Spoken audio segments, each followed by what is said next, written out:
일상에 바쁜 여러분들을 대신해서 지식과 인사이트를 정리해드리는 매일 독서 매일 인사이트입니다. 오늘은 50대 사건으로 보는 돈의 역사, 이 책에 대해서 한번 살펴보도록 하겠습니다. 제 기억에 2, 3년 전에 베스트셀러 1, 2위를 다투었던 그런 책이었던 것 같아요. 당시에는 읽어보지 못했고 최근에 읽어봤는데 경제에 관해서 여러 유용한 인사이트를 느낄 수 있는 책이 아닌가, 이런 생각이 들었습니다. 단순히 역사적 사건을 통해서 이런 일이 있었구나, 이런 차원이 아니라 오늘날의 문제를 해결하는 데 있어서 아주 유용한 아이디어를 얻을 수 있는 그런 책이 아닌가, 개인적으로 가장 인상적이었던 부분 몇 가지만 살펴보도록 하겠습니다.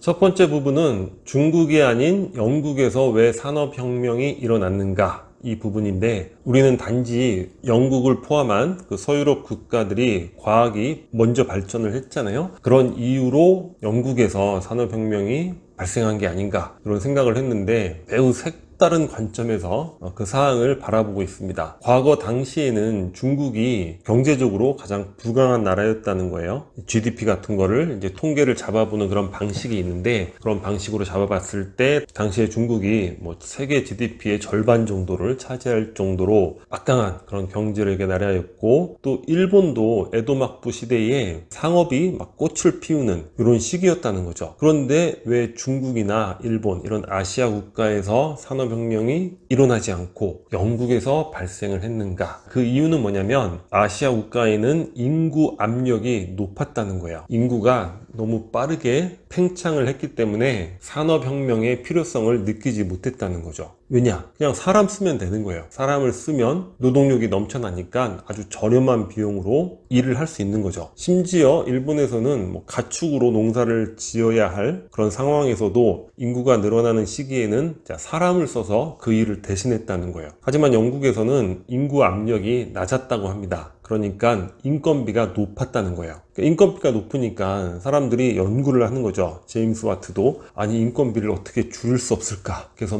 증기기관도 실용화 연구를 하는 거죠. 증기기관이라는 이런 개념은 과거 로마 시대부터 있었다는 거예요. 하지만 그것을 만들 필요성을 못 느끼는 거죠. 왜냐? 인구가 많으니까. 데려다가 사람 쓰면 되니까 굳이 그런 기계를 만들 필요가 없는 거죠. 하지만 영국은 적은 인구로 인건비가 높았고 그런 문제 해결에 대한 니즈가 존재를 했다는 거예요. 자, 그러면 왜 아시아 국가에서는 이렇게 인구가 급속하게 늘었는데 영국은 그렇지 않았는가? 그 이유는 쌀과 밀의 차이에서 이유를 밝히고 있습니다. 그러니까 쌀은 생산성이 높다는 거죠. 그래서 동일한 토지에 쌀을 수확했을 때에는 밀보다는 더 많은 인구를 먹여 살릴 수 있다는 거예요. 밀은 지력을 쇠퇴시키기 때문에 지속적으로 농사하기도 어렵고 생산성도 매우 낮았다고 합니다. 산업혁명에 대한 아주 독특한 관점인데, 이 저자만의 뇌피셜이 아니라 세계적인 여러 석학들의 다양한 연구 사례들을 종합을 해서 소개를 하고 있는 내용이거든요. 이 부분은 지금 우리의 경제에 바로 적용해 볼 수 있겠죠. 지금 최저임금이 많이 올랐고 그로 인해서 인건비가 비싸다는 그런 아우성이 넘쳐나고 있잖아요. 그리고 우리나라가 지금 어떻습니까? 인구가 이제 실질적으로 줄어들고 있는 이런 상황이잖아요. 인구가 줄어들고, 물론 사람을 써서 단순하게 가동시키는 이런 산업이라면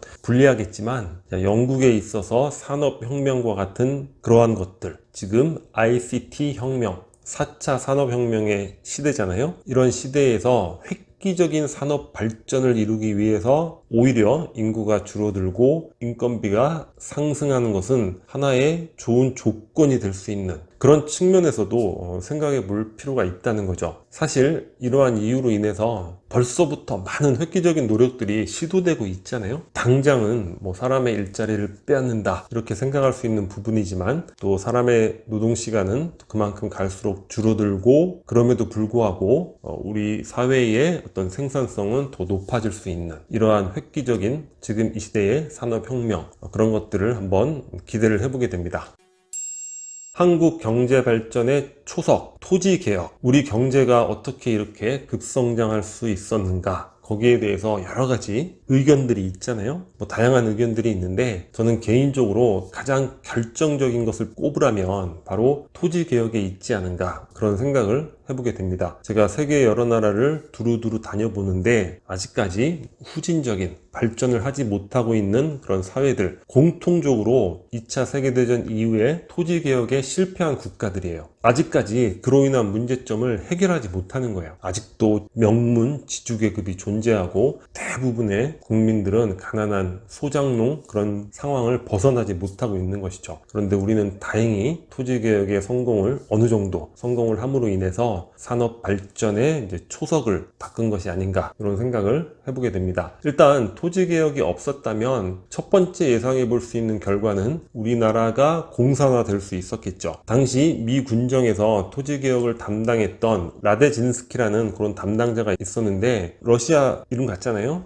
러시아 출신인 거죠. 아주 뼈저린 후회를 하는 거예요. 과거 러시아에서 공산혁명이 일어났는데 토지개혁만 제대로 되었다면 절대로 공산혁명 같은 건 일어나지 않았을 것이다. 그래서 미군정에서 이 업무를 담당하면서 일본으로부터 받은 토지를 대부분 민간에게 매각을 합니다. 그러니까 자영농이 생길 수 있는 그런 토대를 마련한 거죠. 그때 자기 농지를 가질 수 있었던 비율이 한 25% 정도의 농민이 된다고 해요. 그리고 이제 정권이 수립되면서 당시 농림부 장관을 조봉암 선생님이 역임을 했는데 그때 이제 유상몰수, 유상분배라는 또 토지 개혁을 하게 되는 거죠. 일제 시대에는 지주가 소작농에게 이제 땅을 주잖아요. 농사 지으라고. 그러면은 소출을 받는데 5대5였다는 거예요. 근데 농사 짓는 사람이 농사 짓기 위한 부대 비용들을 다 감수하니까 실질적으로는 거의 뭐 3대7이 되겠죠. 뼈 빠지게 농사져서 소출의 거의 60% 70%를 갖다 바치는. 근데 미군정이 들어오면서 아까 그 라데진스키가 3분의 1로 소작료를 낮추게 되고, 근데 소작이라는 게 그렇잖아요. 내가 이 땅을 계속 소작할지 안 할지 확신이 안 서는 것이고, 그러면은 뭐 관계 시설이라든가 뭐 비료를 쓴다거나 이런 투자를 하지 않겠죠. 내 땅도 아닌데. 그리고 지주들은 소작만 줘도 너무너무 먹고 잘 사는 것이고, 또 고리대금 업으로 충분히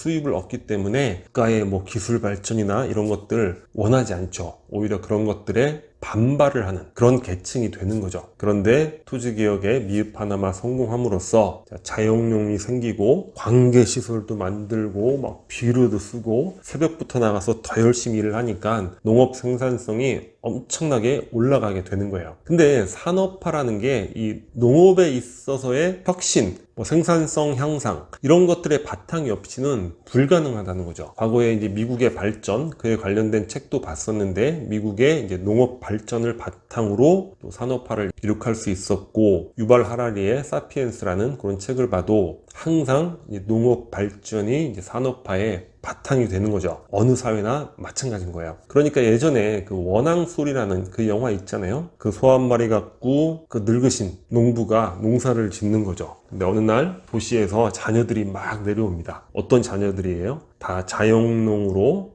잉여 자본을 축적해서 그 돈으로 대학도 보내는 것이고 또 생산성이 높아지니까 어떻습니까? 잉여 노동력이 발생을 하죠. 자녀를 많이 낳았는데 농사 짓는데 다 필요가 없는 거예요. 그러면 그분들이 도시에 나가서 또 공업화에 노동력을 제공을 하게 되는 겁니다. 그래서 우리가 어떠한 한 사람이 나와서 국가를 강압적으로 끌고 가서 산업화에 성공했다 이런 거는 있을 수도 없는 일이고 그 전에 산업화가 가능할 수 있었던 농업 부분에 있어서의 이러한 변화 이런 것들이 아주 결정적 계기가 아니었나 이런 부분을 생각해 볼 필요가 있을 것 같습니다. 그리고 오늘날에 대입을 하면 가끔 그런 생각을 해봐요. 장사를 하기 위해서 건물을 임대를 했는데 사실 버는 돈의 50% 이상을 임대료로 내는 경우가 있죠. 그러니까 우리가 과거에 소작농 보면은 참 불쌍한 사람들이었다 하지만 지금의 자영업자들이 어떻게 보면 소작농보다도 더 불쌍한 상황이 아닐까 이런 생각도 해본단 말이죠. 임대의 안정, 열심히 장사해서 그 지역의 가치를 높여놓고 임대료만 올라가고 이러한 제도를 확실하게 개선을 해야 될 것 같고 또한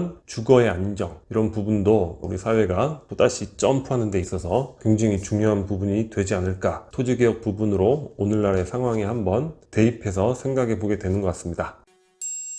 영국이 프랑스를 압도할 수 있었던 이유. 유럽의 역사를 공부하다 보면 항상 느끼는 게, 아니 프랑스가 영토도 더 크고 인구도 거의 2배나 되고, 근데 항상 영국한테 뭔가 이렇게 부족한 그런 느낌을 갖게 돼요. 전쟁을 해도 영국한테 항상 패하고, 산업화를 해도 영국이 먼저 치고 나가고 쫓아가고, 그리고 이제 유럽 역사의 주인공을 봐도 초창기에 스페인, 포르투갈, 네덜란드, 영국 이렇게 가잖아요. 나폴레옹이 잠시 이제 유럽을 지배했던 적이 있었지만, 여튼 프랑스가 그 비옥한 영토, 그러니까 프랑스에서 생산되는 농산물로 전 유럽을 다 먹여 살릴 수 있다는 거 아니에요? 그리고 많은 인구에도 불구하고 패자가 되지 못했던 이유, 항상 영원한 2인자에 머무를 수밖에 없었던 이유, 그 이유가 무엇인가, 그 부분에 대해서 이야기를 하고 있는데, 당시에는 전쟁이 빈번하고 그 절대 왕정의 국가들이었잖아요. 그런데 이제 왕실에서 전쟁하고 사치하고 하면서 그 채무를 이행하지 않는 그런 경우가 굉장히 많았다는 거예요. 영국도 그렇고 프랑스도 그렇고, 프랑스 하면 또 사치가 유별나잖아요. 그런데 영국은 명예혁명이 발생을 하잖아요. 그 귀족들하고 시민들이 열이 받는 거죠. 왕이 자기 맘대로 막 전쟁해놓고 빚 잔뜩 져놓고, 그리고 갚을 방법이 없으니까 국민들에게 세금을 만드는 거야. 새로운 세금을. 그래서 명예혁명이 발생을 해서, 자, 의회의 동의 없이 왕이 독단적으로 세금을 만들지 못하게 하는 이런 제도를 만들어서 국민들의 이제 재산을 지키게 되는 거죠. 왕실로부터. 그래서 영국은 그 이후로부터 단 한 번도 채무 이행을 하지 않은 경우가 없었다는 거예요. 그러니까 어떻습니까? 많은 사람들이 영국에는 마음 놓고 돈을 빌려주게 되는 거죠. 그러한 신뢰가 쌓이면 어떻게 돼요? 이자도 낮아지는 거예요. 그래서 영국 국채의 이자가 1702년에는 이제 10% 정도 수준이었다는데, 1755년에는 무려 2.74%로 떨어지게 됩니다. 굉장히 낮은 금리가 되는 거죠.